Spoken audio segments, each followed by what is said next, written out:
Good morning students. आज हम public add में 4th लेसन करेंगे। हमारे लेसन का नाम है लोक प्रशासन का अन्य सामाजिक विज्ञानों से संबंध। यानी लोक प्रशासन का जैसे राजनीति हो गया, कानून हो गया, या इतिहास हो गया, या समाजशास्त्र हो गया, उनके साथ कैसा संबंध है, हम इसके बारे में चर्चा करेंगे। तो आज हम 2 शॉर्ट क्वेश्चन करेंगे। हमारा फर्स्ट क्वेश्चन है, लोक प्रशासन एवं राजनीति विज्ञान में परस्पर घनिष्ठता संबंधित 4 बिंदुओं को स्पष्ट कीजिए। यानी कि लोक प्रशासन राजनीति विज्ञान से किस प्रकार संबंधित है, ये बताना है हमने। सबसे पहले है सामान्य उद्देश्य। लोक प्रशासन और राजनीति के उद्देश्य लगभग समान है। दोनों के रास्ते अलग अलग है, लेकिन मंजिल एक है।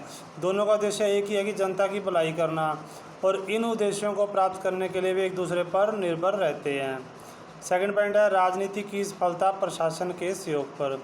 जो राजनीति की सफलता है वो प्रशासन के सहयोग पर निर्भर करती है, और प्रशासन की सफलता ही राजनीति की सफलता है। तो प्रशासनिक सहयोग के बिना राजनीति पंगु सी यानी पंग सी बनकर रह जाती है। भारत जैसे लोकतंत्रात्मक शासन व्यवस्था में मंत्रिमंडल के सहयोग के बिना प्रशासन का चलना असंभव हो जाता है। प्रशासकों पर से राजनीतिक नियंत्रण हटाने से उनके निरंकुश बनने की संभावना बनी रहती है। थर्ड है, मंत्रियों को प्रशासक प्रभावित करते हैं। जो मंत्रिमंडल है सामान्य नीति का निर्धारण करते हैं, जिसमें प्रशासकों का योगदान होता है। नीति निर्धारण से संबंधित तथ्य तथा आंकड़े प्रशासकों द्वारा जुटाए जाते हैं, और मंत्रियों के पद अस्थायी होते हैं जबकि प्रशासक स्थायी होते हैं। इसलिए मंत्रियों को प्रशासकों पर निर्भर रहना पड़ता है।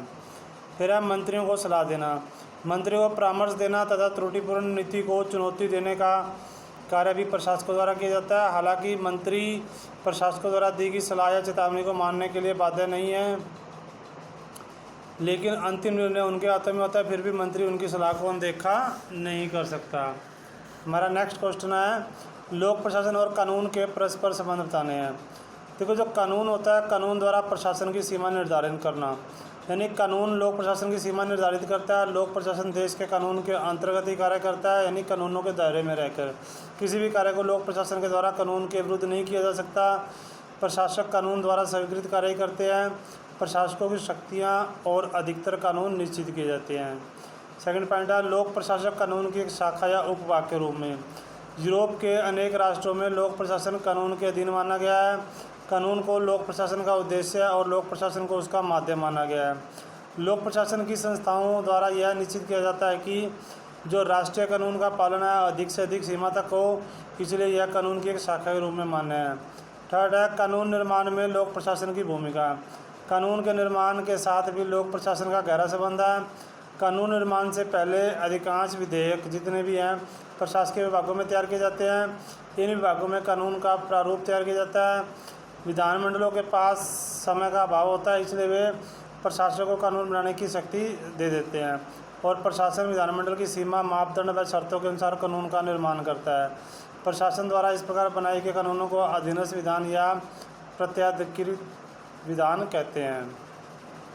कानून के द्वारा प्रशासन को उत्तरदायी बनाना। तो कानून के द्वारा भी प्रशासन को उत्तरदायी बनाया जाता है। यदि कोई प्रशासन कोई अनाधिकृत या अवैध कार्य करता है तो न्यायालय उसे दंडित करता है। तो आज आपने दोनों शॉर्ट क्वेश्चंस को अच्छे से लर्न करना है, अच्छे से सुनना है, और इनको अपनी फेसबुक नोटबुक में राइट भी करना है, और इनको अच्छे से लर्न भी करना है। ओके।